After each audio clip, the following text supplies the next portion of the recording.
Hello दोस्तों, आप सभी का स्वागत है स्टडी कवर क्लासेस में। तो आज की इस वीडियो के अंदर हम लोग झारखंड बोर्ड वर्ग 8 गणित का इम्पोर्टेंट टाइप क्वेश्चन जो पूरा हमारा मैराथन, एक तरफ से आप बोल सकते हो कि ये मैराथन क्लासेस पूरे ये हो सकते हैं। ठीक, तो इसमें हम लोग कंप्लीट 50 ऑब्जेक्टिव टाइप क्वेश्चन को कंप्लीट सॉल्व करने वाले हैं, जिसमें हमारे मैथ के प्रश्न होंगे और हमारा ड्रीम है कि 50 में से 50 मैथ में लाना है। ठीक ठीक, ऐसे जैसे हमारा मैथ खत्म होते जाएगा तो उसके लिए हम दूसरी व्यवस्था आप लोगों का साइंस भी करेंगे। तो इससे पहले अगर यदि चैनल को सब्सक्राइब नहीं किया तो चैनल को सब्सक्राइब कर लेना और आप लोग सपोर्ट करो, तो ये आप लोगों के लिए मैं मेहनत करता हूँ, तो आप लोग का भी फर्ज बनता है कि सपोर्ट करें। ठीक, तो चलो हम लोग यहाँ पे स्टार्ट करते हैं पहला नंबर क्वेश्चन से। चलो, और एक बार शेयर कर दीजिए अपने सभी दोस्तों के साथ इसको, ताकि सबको यहाँ से मिल जाए। ठीक, तो चलो सबसे पहला नंबर क्वेश्चन से हम लोग स्टार्ट करते हैं। ठीक, देखो पहला नंबर क्वेश्चन में है कि सबसे छोटी पूर्ण संख्याएं क्या है। तो सबसे छोटी पूर्ण संख्या हमारा जीरो होता है, उसके बाद 1 2 3 ऐसे करके आगे बढ़ता है। ठीक, तो ये हमारा जीरो हो जाएंगे। 2 नंबर क्वेश्चन है कि 5 का व्युत्क्रम क्या होता है। व्युत्क्रम में हम लोग क्या करते हैं, इसको पलटा देते हैं संख्या को। ठीक, 5 के नीचे यहाँ पे कुछ नहीं है तो 1 है, इसका उल्टा करेंगे तो 1/5 बनेगा, यानी व्युत्क्रम हमारा यहाँ पे 4 नंबर ऑप्शन 1/5 हो जाएंगे। ठीक, तीसरा नंबर क्वेश्चन है कि 19 का वर्ग क्या होगा। जब 19 को हम लोग 2 बार गुना करेंगे तो कितना आएगा, 361 के बराबर, और ऑप्शन नंबर 2 आपका आंसर सही हो जाएंगे। ठीक, चलो चौथा नंबर क्वेश्चन है कि 900 का वर्गमूल क्या है। तो हम यहाँ पे एक एक करके ऑप्शन को गुना करके देखेंगे, जिसपे हमारा यहाँ पे 900 आएगा वो हमारा आंसर बन जाएगा। ठीक, तो देखो 30 को जब 2 बार गुना करेंगे तो 30 तिया पहले 9 हो गया और इसके साथ यहाँ पे 2 जीरो आएंगे तो 900, तो ये हमारा 30 का वर्गमूल हमारा हो जाएंगे 900। ठीक, चलो अब नेक्स्ट वाले क्वेश्चन यहाँ पे 5वें नंबर प्रश्न में है कि 11 का घन कितना होगा। 11 को जब इस तरीके से हम लोग 3 बार गुना करेंगे तो कितने के बराबर आएगा, आप गुना करके देख सकते हो। ये हमारा 1331 यानी ऑप्शन नंबर 3 के बराबर आ जाएंगे। ठीक, चलो अब नेक्स्ट वाले क्वेश्चन यहाँ पे क्वेश्चन नंबर 6 को सॉल्व करते हैं। क्वेश्चन नंबर 6 में है कि 8/27 का घनमूल होगा। 8/27 का घनमूल क्या होंगे। ठीक, तो अलग अलग हम लोग अगर यदि 8 का घनमूल निकालेंगे तो हमारा 2 निकलेगा। ठीक, उसके बाद 27 का घनमूल निकालेंगे तो 27 का हमारा 3 निकलता है। ठीक, देखो घनमूल में हम लोग क्या करते हैं, इस संख्या को हम लोग यहाँ पे तोड़ते हैं और यहाँ पे हम लोग जो भी बनता है उसको रूप में लिखते हैं और 3 में से हम लोग 1 को बाहर करते हैं। ठीक, देखो 8 को हम लोग क्या लिख सकते हैं, 2 गुना 2 गुना 2, ऐसे करके 8 हम लोग 3 बार 2 लिख सकते हैं। तो ये हमारा इसका जो घनमूल होता है वो क्या होता है, 3 में से 1 निकलता है तो उसका घनमूल कितने हो जाएंगे, 2 हो जाएंगे। ठीक, ऊपर वाले का 2। उसी प्रकार से हमारा 27 का जो घनमूल हो जाएंगे 3, यानी 2/3, यानी कौन सा ऑप्शन है आपका, तो हमारा ऑप्शन ए नंबर में है, तो ये हमारा इसका आंसर हो जाएंगे। ठीक, चलो अब नेक्स्ट वाले क्वेश्चन नंबर यहाँ पे 7 है। तो क्वेश्चन नंबर 7 में क्या है कि 5 क्यूब का सही मान है, यानी 5 को हम लोग 3 बार गुना करेंगे। ठीक, 5 25 पंचे कितने आ गया, 125, तो कौन सा ऑप्शन में है, तो ऑप्शन नंबर 2 में है, ये हमारा इसका आंसर हो जाएंगे। ठीक, चलो नेक्स्ट क्वेश्चन है 8 नंबर, x⁻0 का मान क्या होता है। कोई भी अगर यदि संख्या है उसके पावर 0 है, ठीक, तो उसका जो मान हमेशा होता है वो 1 होता है। ठीक, लेकिन यहाँ पे 0 पर पावर 0 बोला जाए तो वो हमारा क्या होता है, वो इन्फिनिटिव होता है, अपरिभाषित होता है, इसलिए इसका जो आंसर हो जाएंगे वो किसी के ऊपर पावर 0 है तो वो मान हमारा 1 के बराबर, यानी 0 को छोड़ करके। ठीक, चलो अब नेक्स्ट वाले क्वेश्चन यहाँ पर 9 नंबर क्वेश्चन है कि ए भी एक संख्या का रूप है। तो इसका विस्तृत रूप क्या है कि हमारा 10a + b है। ठीक, ये हमारा क्या है, देखो यहाँ पे जब भी हमारा कोई भी मतलब संख्या होता है, जैसे दहाई अंक का कोई संख्या है, ठीक, यहाँ पे 10a + ये b, ये हमारा इकाई अंक होता है और ये हमारा यहाँ पे ए दहाई अंक होता है और इसके साथ हम लोग 10 के साथ गुना करते हैं। तो याद रखना है ये हमारा रूप, यानी ऑप्शन नंबर 2 आंसर सही हो जाएंगे। ठीक, नेक्स्ट वाले क्वेश्चन यहाँ पे क्वेश्चन नंबर 10 में है, कौन संख्या 3 से विभाज्य है। तो 3 से विभाज्य कब होता है, जब कंप्लीट हमारा योग संख्याओं का योग करने पर हमारा 3 से विभाजित हो जाए तो हम लोग बोल सकते हैं कि वो 3 से विभाज्य है। ठीक, देखो 1 2 120 हमारा है। ठीक, तो इसको हम लोग संख्या में जोड़ेंगे तो 1 और 2 और 0, तो कितने के बराबर आ गया, 2 और 1 3 और 0 3। अब 3 हमारा 3 के पहाड़े में कट जाता है तो ये हमारा ऑप्शन नंबर 1 जो है सो 3 से कट जाएंगे, यानी ऑप्शन नंबर 1 आंसर सही होंगे। ठीक, चलो अब नेक्स्ट वाले क्वेश्चन यहाँ पर 11 में है कि निम्न में एक पदी व्यंजक है जिसमें केवल एक पद हो। तो ये हमारा इसमें केवल एक पद है, तो ये हमारा इसका आंसर हो गए।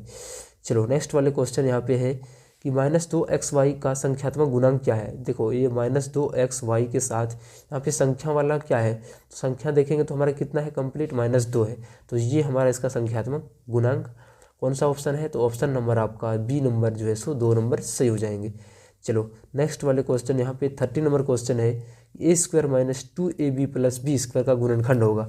देखो ये हमारा क्या होता है, ए माइनस बी का होल स्क्वायर होता है, यानी ए माइनस बी को हम 2 बार लिखेंगे, ये हमारा ऑप्शन नंबर 2 हो जाएंगे। ठीक, चलो नेक्स्ट वाला क्वेश्चन यहाँ पर 14 नंबर, एक्स स्क्वायर माइनस 9 का गुणनखंड होगा। चलो हम लोग गुणनखंड करते हैं, एक्स स्क्वायर को एक्स स्क्वायर लिखते हैं और 9 को तोड़ करके हम लोग 3 का स्क्वायर कर देते हैं। ठीक, अब देखो ये हमारा ए स्क्वायर हो गया और ये बी स्क्वायर, ए स्क्वायर माइनस बी स्क्वायर क्या होता है, ए प्लस बी, और ए माइनस बी तो एक्स एक बार प्लस के साथ 3 में, और दूसरा हमारा एक बार एक्स माइनस के 3 साथ। ठीक, तो कौन सा ऑप्शन है, तो ऑप्शन यहाँ पे देखोगे तो 1 नंबर यहाँ पे सही आंसर है। ठीक, चलो अब नेक्स्ट वाला क्वेश्चन यहाँ पे 15 नंबर क्वेश्चन यहाँ पर है कि 3x प्लस 2 बराबर 5 में x का मान क्या है। देखो 3x प्लस 2 है और यहाँ पे 5, तो इसमें हम लोगों को x का मान निकालना है, तो इस 3x को रहने देते हैं। ठीक, और ये 5 को रहने देते हैं, प्लस 2 उधर जाएगा तो माइनस का 2 बनेगा। अब 3x और 5 में से 2 जाएंगे तो कितना 3, ये कट जाएंगे आपस में, तो x हमारा कितना हो जाएंगे 1 के बराबर, यानी ऑप्शन नंबर 1 आपका आंसर सही हो जाएंगे। ठीक, चलो अब नेक्स्ट वाले क्वेश्चन यहाँ पर 3 लगातार पूर्णांकों का योगफल 51 है तो पूर्णांक होगा। तो यहाँ पे हम डायरेक्ट संख्या को वो जोड़ करके देख सकते हैं, जो भी हमारा 51 आएगा वो आंसर हो जाएंगे। ठीक, चलो हम इकाई अंक में देखते हैं कि किसके इकाई अंक में जोड़ने पर लास्ट में 1 बचता है। इसका इकाई अंक 5 और 6, 11 और 7 18, लास्ट में हमारा 18 नहीं 8 आ रहा है, तो ये हमारा ऑप्शन नहीं होगा, ये हमारा नहीं होगा। ठीक, इसको काट देंगे। अब इसको हम लोग देखेंगे तो ये बिल्कुल 7 6 13 और 8 एक ही सारे, लास्ट में 1 आ रहा है, तो बिल्कुल हमारा ये 51 ही आएगा इसको जोड़ने पर, तो ऑप्शन नंबर 2 हमारा आंसर सही हो जाएंगे। ठीक, चलो 40 का कितना प्रतिशत 16 है, तो यहाँ पे हम एक एक ऑप्शन को चेक करेंगे। 40 का 20% पहले हम लोग चेक करते हैं, तो 40 का 20% कितना हो जाएगा, परसेंट हटेगा तो नीचे में 100 हो जाएगा। ये 0 से 0 कट जाएंगे, 2 से 5 बार में, 5 से ये 8 बार में, तो ये हमारा क्या 40 का जो 20% है वो कितना है, तो यहाँ पे देखो हमारा ये 20% 8 है, लेकिन यहाँ पे पूछा गया कि 16 कब होगा, तो यहाँ पे एक काम करते हैं हम 20 का डबल ले लेते हैं, उसमें हमारा 8 आया था तो इसमें हमारा हो सकता है 16 आता है। ठीक, तो इसलिए हम लोग ऑप्शन नंबर यहाँ पे डायरेक्ट 3 को चेक करते हैं, तो लिखते हैं 40 का 40%, 40 का 40%, परसेंट हटेगा तो नीचे में 100, और यहाँ पे 1 0 1 0 ऊपर में 2 0, दोनों ये कट जाएगा तो बचेगा 4 चौके 16, बिल्कुल हमारा आ गया। तो कौन सा ऑप्शन से, तो ऑप्शन नंबर 3 आपका इसका सही आंसर हो जाएंगे। चलो नेक्स्ट वाला क्वेश्चन यहाँ पर है, 50 आमों के समूह में 60% आम बिल्कुल पके हुए हैं, तो पके हुए आमों की संख्या क्या है। देखो टोटल 50 आम है, ठीक, उसका 60% आम बिका हुआ पका बिल्कुल पका हुआ है, तो बोलता है कि पके हुए आमों की संख्या कितने होंगे। ठीक, देखो तो यहाँ पे निकालना है हमें, इसको हम लोग कैसे सॉल्व करेंगे। देखो ये जो 50 आम है ये हमारा तो टोटल है, यानी 100% में है। ठीक, अब इसमें से हम लोगों को 60% निकालना है। ठीक, तो 60% इसमें पका हुआ है, तो हम लोग 60% से इसको गुना कर देते हैं। ठीक, अब ये परसेंट कट जाएंगे, उसके बाद 1 0 और 1 0 2 0 और ऊपर में 2 0, ये दोनों कट जाएंगे, बचेंगे 5 और 6, 5 6 के कितना हो गया 30, यानी संख्या में आम कितने हो जाएंगे 30 आम। तो कौन सा ऑप्शन है, ऑप्शन नंबर 3 हमारा सही आंसर हो जाएंगे। ठीक, चलो नेक्स्ट 19 नंबर क्वेश्चन है कि यदि x बराबर 1 और y बराबर -2 तो x square plus y square का मान होगा। देखो x की जगह पर 1 रखना है, तो पहले हमारा x का स्क्वायर, तो 1 का स्क्वायर हो जाएंगे, प्लस है तो प्लस y का स्क्वायर, y की जगह पर कितना है -2, और इसका हम लोगों को स्क्वायर कर देनी है। ठीक, अब यहाँ पे कितना हो गया, 1 का स्क्वायर हमारा 1 प्लस यहाँ पे माइनस का स्क्वायर करेंगे तो ये प्लस बन जाएगा, और 2 का स्क्वायर करेंगे तो 4, तो कितने के बराबर आ गया 5 के बराबर, यानी ऑप्शन नंबर 3 आपका सही आंसर हो जाएंगे। ठीक, चलो नेक्स्ट वाले क्वेश्चन यहाँ पे 20 पर आते हैं। 7 के घन का इकाई अंक क्या होगा।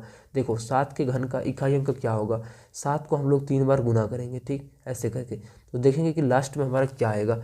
7 कितना होता है 49, तो 49 होता है, इसका भी हम लोग इकाई अंक 9 लेते हैं। ठीक, और 9 को डायरेक्ट हम 7 से गुना कर देते हैं, तो 9 7 63, और इसका हमारा फिर से हम लोग लेंगे इकाई अंक, तो देखोगे तो लास्ट में हमारा जो लास्ट का अंक है वो कितने हैं 3 है, तो कौन सा ऑप्शन हो जाएगा आपका 3 नंबर ऑप्शन, यानी 3 हो जाएंगे। ठीक, चलो नेक्स्ट वाला क्वेश्चन यहाँ पे 21 नंबर क्वेश्चन,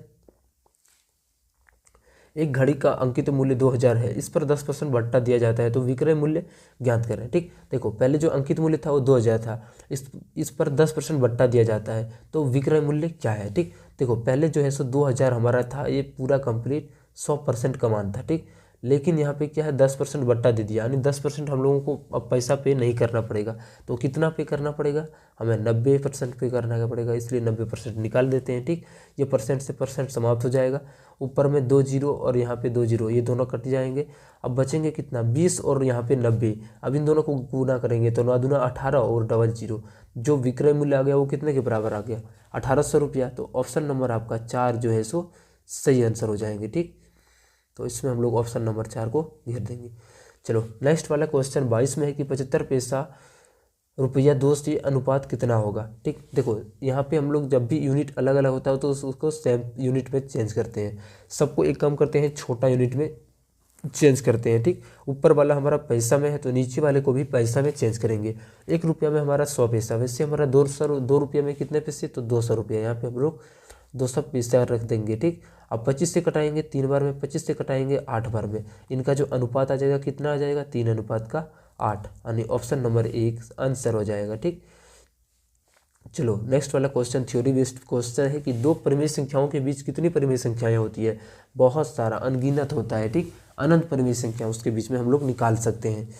चलो नेक्स्ट वाला क्वेश्चन यहाँ पर है, ये सब क्वेश्चन बहुत इंपॉर्टेंट है, ध्यान से इसको पढ़ना है, समझना है। आपका परीक्षा का जो पैटर्न है कुछ इसी तरीके से आप लोगों को वहाँ पे मिलेगा। ठीक, और हो सकता है हुबहू आपका क्वेश्चन भी मिल सकता है, यानी इसी पैटर्न पर रहेगा। आपका अंक यहाँ पे चेंज हो सकता है, लेकिन यहाँ पे जो अगर यदि ये कंप्लीट आप लोग सॉल्व कर लेते हो तो आपको फिक्स है कि 90+ आपका जो है सो मैथ में आएगा ही। ठीक, 90% से अबव, उससे अबव भी आप 100% भी मान सकते हो अगर यदि ये हमारा कंप्लीट क्लास आप लोग रेगुलर कर रहे हो तो। चलो 24 नंबर क्वेश्चन है कि निम्न में कौन पाइथागोरस तरीक है। याद रखना 6, 8, 10 हमारा ट्रिपलेट होता है और ये हमारा एक पाइथागोरस तरीक है। ठीक, और आप याद रख सकते हो 2, 3, 4, 5 होता है, तीसरा हमारा 5, 12, 13 होता है। ठीक, और हमारा क्या होता है 7, 24, 25 होता है। ये सब भी ट्रिपलेट को याद करके रख सकते हो, डायरेक्ट क्वेश्चन पूछ सकता है। ठीक, चलो अब नेक्स्ट वाला क्वेश्चन 25 पर सॉल्व करते हैं।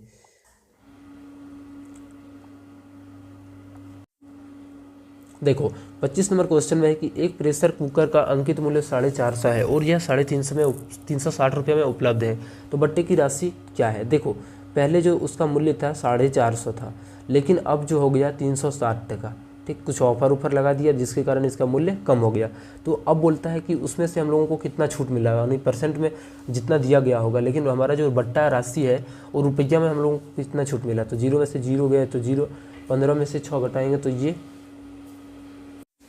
तो यहाँ पे हम लोग इसको घटाएंगे तो कितने के, यहाँ पे 9 हो जाएंगे। ठीक, यानी कितना इसको रुपया में डिस्काउंट मिल गया, तो यहाँ पे देखोगे तो 90 रुपया इसको डिस्काउंट मिल गया, यानी ऑप्शन नंबर आपका 3 जो है सो सही आंसर हो जाएंगे। चलो नेक्स्ट वाले क्वेश्चन यहाँ पे 26 में है कि यदि 16 पेंसिल का मूल्य 64 रुपया है तो 144 रुपये में कितने पेंसिल खरीदे जाएंगे। अब इसे एक एक नियम से भी बना सकते हो, और यहाँ पे हमारा क्या है कि ये सीधा प्रोपोर्शनल है, यानी सीधा समानुपाती है। अब जो पढ़े हो उससे भी बना सकते हो। ठीक, देखो हम क्या करते हैं, एक तरफ हम लोग क्वांटिटी यानी पेंसिल का जो क्वांटिटी है उसको ऊपर में रखते हैं और जो मूल्य है उसको हम लोग नीचे रखते हैं। ठीक, सेम काम हम लोगों को यहाँ पे भी करना है। यहाँ पे हमारा रुपया दिया गया है और रुपया हम लोग यहाँ पे नीचे में रखें तो इसके सामने हम लोग रुपया रखेंगे 144 नीचे, और हमारा जो पेंसिल है यहाँ पे पता नहीं है तो हम लोग यहाँ पे x मान लेंगे। ठीक, अब यहाँ पे निकालना हम लोगों को x का मान, तो यहाँ पे देखो 16 से कटाएंगे ये 4 बार में कट जाएगा, 4 से कटाएंगे तो ये 3 बार में कटेगा, और यहाँ पे 6 बार में, तो कितने आ गया x का मान यहाँ क्रॉस हो जाएगा, तो x बराबर 36, यानी 144 रुपये में कितने पेंसिल खरीदे जा सकते हैं, तो यहाँ पे 44 हो जाएंगे, 36 हो जाएंगे। ठीक, तो कौन सा ऑप्शन है, ऑप्शन नंबर आपका 3 जो है सो सही हो जाएंगे। चलो इस वाले क्वेश्चन 27 नंबर क्वेश्चन में है कि 45 व्यक्ति किसी काम को 13 दिन में करते हैं, उसी काम को 39 व्यक्ति कितने दिनों में पूरा कर सकते हैं। देखो इसको भी हम लोग क्या कर सकते हैं, एक नियम विधि से भी बना सकते हैं, और यहाँ पे हम लोग जो है सो एक जो हमारा मेथड आप लोगों को सिखाए हैं उस मेथड से भी बना सकते हो। तो एक काम करते हैं हम, यहाँ पे जो एक नियम है वो हमारा थोड़ा सा और शॉर्टकट है, उसमें हम लोग चलते हैं। ठीक, देखो 45 व्यक्ति किसी काम को 13 दिन में करता है। देखो ज़्यादा व्यक्ति आएगा तो क्या होगा, काम हमारा जो है सो कम दिन में समाप्त हो जाएगा, यानी ये क्या है हमारा व्युत्क्रमानुपाती है। तो इसमें हम क्या करेंगे, जो हमारा 45 है एक तरफ से और गुना का 13 करेंगे। ठीक, और इधर हमारा क्या है 39 है, 39 है तो 39 को रहने देते हैं गुना, और इसको x मान लेते हैं। ठीक, देखो ये हमारा हो गया टोटल वर्क हो गया। ठीक, और यहाँ पे क्या है कि 39 आदमी कर रहा है, अब कितना दिन में करेगा उसको हम लोगों ने x मान लिया है, देखो अब यहाँ पे हम लोग कटाते हैं और x का मान निकालते हैं। ठीक, 13 से कटाएंगे तो 3 बार में कटेगा। ठीक, अब 3 से कटाएंगे तो इसको 15 बार में कट जाएगा। तो x का मान कितना आ गया, 15 दिन। तो 39 व्यक्ति अगर यदि उस काम को करता है तो 15 दिन में वो समाप्त हो जाएंगे। ठीक, चलो नेक्स्ट वाला क्वेश्चन यहाँ पर बहुत सिंपल सा क्वेश्चन है। वर्ग के सभी बाही कोणों का योग कितना होता है। ठीक, कोई भी वर्ग है तो उसका जो बाही कोणों का योग, कोई भी बहुभुज है उसके बाही कोणों का योग हमेशा कितना होता है, तो ये 360 डिग्री होता है। कान में इसको अच्छे से ठूस के रखिएगा। ठीक, चलो नेक्स्ट वाला क्वेश्चन यहाँ पे, यानी ऑप्शन नंबर आपका 1 आंसर सही हो जाएगा। चलो नेक्स्ट क्वेश्चन है कि 500 रुपये का 5% वार्षिक ब्याज की दर से 2 वर्ष का साधारण ब्याज क्या होगा। हम लोग जानते हैं P गुना T गुना R बटा 100। तो यहाँ पे हम लोग क्या करेंगे, तीनों को आपस में पहले गुना कर देंगे। ठीक, लास्ट में हम लोग 100 से भाग कर देंगे। ठीक, और जो भी आएगा वो हमारा आंसर हो जाएगा। 0 से 0 कट जाएगा। अब 5 तिया 15, 15 दूना 30, तो यहाँ पे 5 तिया 15 हो गया, 5 है उसके बाद 2 है। ठीक, 5 25, 25 दूना 50, ये 5 है। ठीक, ये 5 है, थोड़ा सा ध्यान है। 5 25 दूना 50, तो ये 50 रुपया इसका ब्याज हो जाएंगे। ठीक, चलो नेक्स्ट वाले 30 नंबर क्वेश्चन में है कि निम्नलिखित में कौन 2D आकृति है। 2D आकृति जिसमें 2 गो हमारा विमा होता है, तो किस में होता है हमारा, तो आयत में होता है 2 विमा। ठीक, सिर्फ लंबाई और चौड़ाई होता है, इसमें हमारा ऊंचाई नहीं होता है। ठीक, यहाँ पे हमारा ये 3D है, ये भी हमारा 3D है और ये भी 3D है, लेकिन 2D में सिर्फ आयत है। चलो नेक्स्ट वाले क्वेश्चन 31 नंबर क्वेश्चन को सॉल्व करते हैं। तो यहाँ पे निम्नलिखित में कौन आयलर सूत्र है। तो आयलर का जो सूत्र होता है वो हमारा F+B=2 के बराबर होता है, यानी ऑप्शन नंबर आपका 1 आंसर सही हो जाएगा। ठीक, चलो नेक्स्ट वाला क्वेश्चन 32 क्वेश्चन है कि एक समचतुर्भुज का क्षेत्रफल ज्ञात कीजिए जिसके विकर्ण की लंबाई 24 सेंटीमीटर। दूसरी मैं यहाँ पे थोड़ा सा जूम करके देख लेता हूँ कि कितना है। एक है हमारा 24 और दूसरी हमारा यहाँ पे 10 सेंटीमीटर। ठीक, तो इनका हम लोगों को निकालना है क्या, क्षेत्रफल। देखो जब भी इस तरीके से समचतुर्भुज का क्षेत्रफल निकालते हैं तो क्या करते हैं, 1/2 और जो विकर्ण होता है उसको गुना करते हैं। तो 24 गुना का 10। ठीक, 2 से कटाएंगे तो ये 5 बार में, 24 को जब 5 से गुना करेंगे तो कितना, 120, यानी 120 कौन सा ऑप्शन है, ऑप्शन नंबर 4 आपका सही आंसर होगा। चलो नेक्स्ट वाला क्वेश्चन यहाँ पे 33 क्वेश्चन में है कि यदि किसी समलंब चतुर्भुज की समांतर भुजाएं क्रमशः 6 सेंटीमीटर 8 सेंटीमीटर है तथा ऊंचाई 5 सेंटीमीटर है तो समलंब चतुर्भुज का क्षेत्रफल क्या होता है। देखो समलंब चतुर्भुज का क्षेत्रफल होता है, क्या होता है, 1/2, उसके बाद समांतर भुजाओं का योग, जो समांतर भुजाएं हमारा 6 और 8 है तो इसका योग करेंगे तो 6 + 8, साथ में हम लोग लास्ट में गुना कर देंगे हाइट से। हाइट कितना है, 5, तो यहाँ पे हम लोग 5 से गुना कर देते हैं। कितना हो गया, 1/2, उसके बाद 6 और 8 14 और गुना का 5। ठीक, अब इसको कटा दें, 2 से कितना बार में 7, 7 बचे 35, कौन सा ऑप्शन है, ऑप्शन नंबर 1 हमारा आंसर सही आंसर हो जाएगा। ठीक, चलो 34 नंबर क्वेश्चन को यहाँ पे हम लोग सॉल्व करते हैं। 34 नंबर क्वेश्चन है कि घन का कुल पृष्ठीय क्षेत्रफल क्या होता है। घन का जो कुल पृष्ठीय क्षेत्रफल होता है 6L² होता है और वक्र पृष्ठीय क्षेत्रफल याद रखना 4L² होता है, और अगर यदि आयतन पूछ दे तो वो हमारा L³ होता है। ठीक, ये सब भी याद रखना है।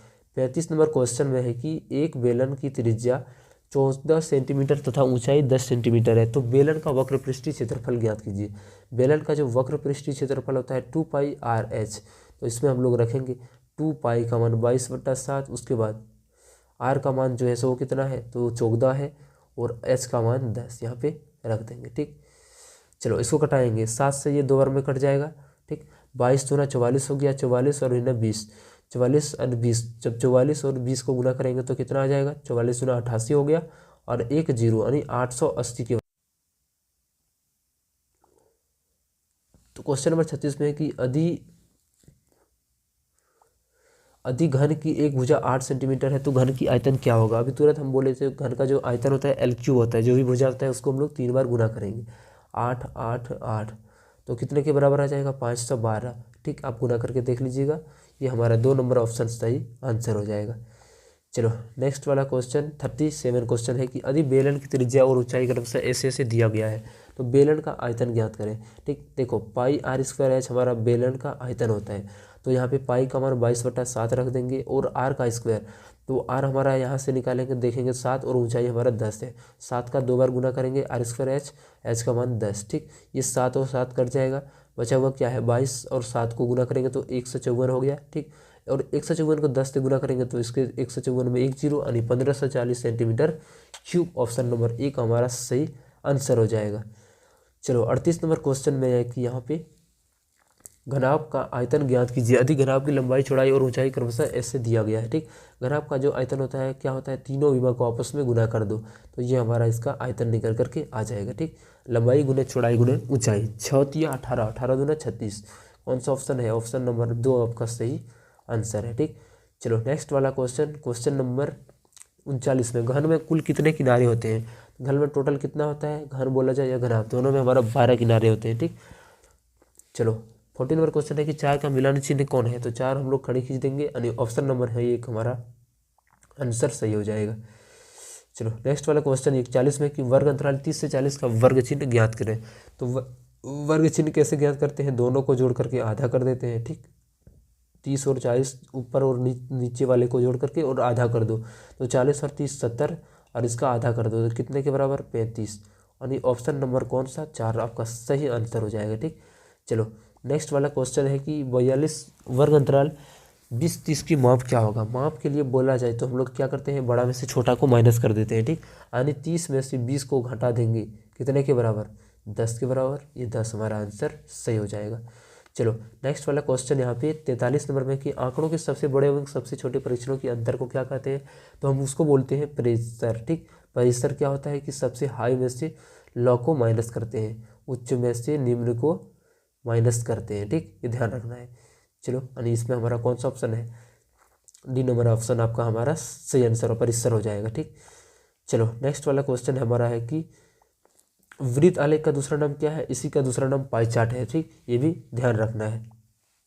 चलो 45 नंबर क्वेश्चन है, दो सिक्कों को एक साथ उछालने से हमें कुल कितना प्राप्त परिणाम होगा। ठीक, देखो दो सिक्का को हम लोग उछालते रहे। ठीक, तो उसमें क्या हो सकता है, एक में हेड दूसरे में हेड हो सकता है, दोनों में टेल ना चाहे। ठीक, और तीसरी में क्या हो सकता है, हेड या टेल, चौथी में क्या हो सकता है, टेल या हेड, बस यही 4 कंडीशन हो ही सकता है। तो कितने यहाँ पे परिणाम आने की संभावना है, तो वो हमारे 4 हैं, तो ऑप्शन नंबर 1 हमारा सही आंसर हो जाएगा। ठीक, चलो 46 नंबर क्वेश्चन है, जब एक पासे को फेंका जाता है तो उसके सतह पर एक सम संख्या आने की प्रायिकता क्या होगा। देखो जब पासा को हम लोग फेंकते हैं तो उसमें हमारा सम संख्या क्या होता है, 2 4 और 6 होता है, क्योंकि वहाँ पे हमारी संख्याएं जो अंकित होती हैं वो 1 2 3 4 5 6 ऐसे होते हैं। लेकिन यहाँ पे सम संख्या के लिए बोला गया है तो 2 4 6, तो देखोगे तो यहाँ पे कितना है टोटल परिणाम, 1 2 3, टोटल 3 है, और कुल परिणाम कितना है तो 1 2 3 4 5 6, तो टोटल हमारा 6 है, तो नीचे में हम लोग 6 रख देंगे। ठीक, कटा दो इसको, कितना आ गया 1/2 यानी ऑप्शन नंबर कौन सा, ऑप्शन नंबर 3 आपका सही आंसर हो जाएगा। ठीक, चलो नेक्स्ट वाले क्वेश्चन, क्वेश्चन नंबर 47 को सॉल्व करते हैं। क्वेश्चन नंबर 47 है कि एक थैले में 4 नीली 2 हरी एवं 5 काली गेंदें हैं। थैले के अंदर बिना देखे एक गेंद निकाली जाती है, इसकी क्रिया प्रायिकता है कि निकाली गई गेंद पीली होगी। देखो टोटल हमारा कितना गेंद है तो इसको हम लोग नीचे रखते हैं। ठीक, 4 2 6 और 5 11, तो इसको हम लोग नीचे रख देते हैं। यहाँ पे कौन सी गेंद के लिए बोली गई है, तो यहाँ पे जो है सो पीली के लिए बात बोली गई है, थोड़ा सा यहाँ पे ध्यान रखना है। तो प्रायिकता होगी ये नीली के लिए, थोड़ा सा यहाँ पे पीली के लिए। ठीक, देखो यहाँ पे क्वेश्चन को ध्यान से समझना है, टोटल हमारा 11 है और यहाँ पे गेंद पीली होने की संभावना। देखो यहाँ पे देखेंगे जो थैला में हमारा नीला गेंद है, हरा गेंद है और काली गेंद है, यहाँ पे कहीं पे भी हमारा पीली गेंद एक भी जीरो एक भी नहीं है, तो यहाँ पे क्या हो जाएगा ऊपर में 0, इसकी प्रोबेबिलिटी हमेशा 0 हो जाएगा कि कभी यहाँ पे हो सकता है कि अगर यदि हम नीला गेंद रखें और हरा गेंद और काली गेंद, तो उसमें कहीं पे भी हमें पीली गेंद मिलेगा तो नहीं मिलेगा। ठीक, तो ये हमारा यानी प्रायिकता 0, ऑप्शन नंबर 1 हमारा इसका सही आंसर हो जाएगा। चलो नेक्स्ट हमारा 48 नंबर क्वेश्चन है कि मूल बिंदु का निर्देशांक क्या होता है। मूल बिंदु का जो निर्देशांक होता है वो 0,0, इसको हम लोग ओरिजिन बोलते हैं इंग्लिश में। ठीक, चलो 49 नंबर क्वेश्चन है कि बिंदु -3 -4 किसमें स्थित होता है। थोड़ा सा यहाँ पे ग्राफ को डिजाइन करके बनाते हैं, और यहाँ पे इसमें हमारा क्या होता है प्लस प्लस होता है। ठीक, इसमें हमारा माइनस प्लस होता है, एक्स में माइनस और वाई में प्लस, इसमें हमारा दोनों माइनस होता है, और इसमें हमारा क्या होता है कि एक प्लस और दूसरी माइनस में। ठीक, यहाँ पे दोनों क्या है माइनस माइनस, तो माइनस माइनस हमारा कौन सा चतुर्थांश है, ये हमारा 1 2 3 और ये चौथा, तो ये तीसरा चतुर्थांश में हमारा क्या होता है ये लाइक कर रहा है, तो ऑप्शन नंबर 3 हमारा आंसर इसका सही हो जाएगा। चलो नेक्स्ट वाले क्वेश्चन, बिंदु A2 -5 ये 2, -5, इसमें हमारा कोटि क्या है। देखो कोटि किसको को बोलते हैं, भुज, x हमारा भुज कहलाता है और y हमारा कोटि। तो देखो यहाँ पे जो y का मान है वो कितना है -5, तो ये हमारा 2 नंबर ऑप्शन -5 सही हो जाएगा। ठीक, चलो मिलते हैं हम लोग अब नेक्स्ट पार्ट में। अगर यदि आप लोगों की डिमांड है कि अगला पार्ट भी इसका लाया जाए तो बहुत ही जल्द लाएंगे। अगले आप लोग इसको सपोर्ट करो, लाइक शेयर करो, दोस्तों के साथ शेयर करो। चलो मिलते हैं हम लोग अब नेक्स्ट वीडियो में, तब तक के लिए बाय।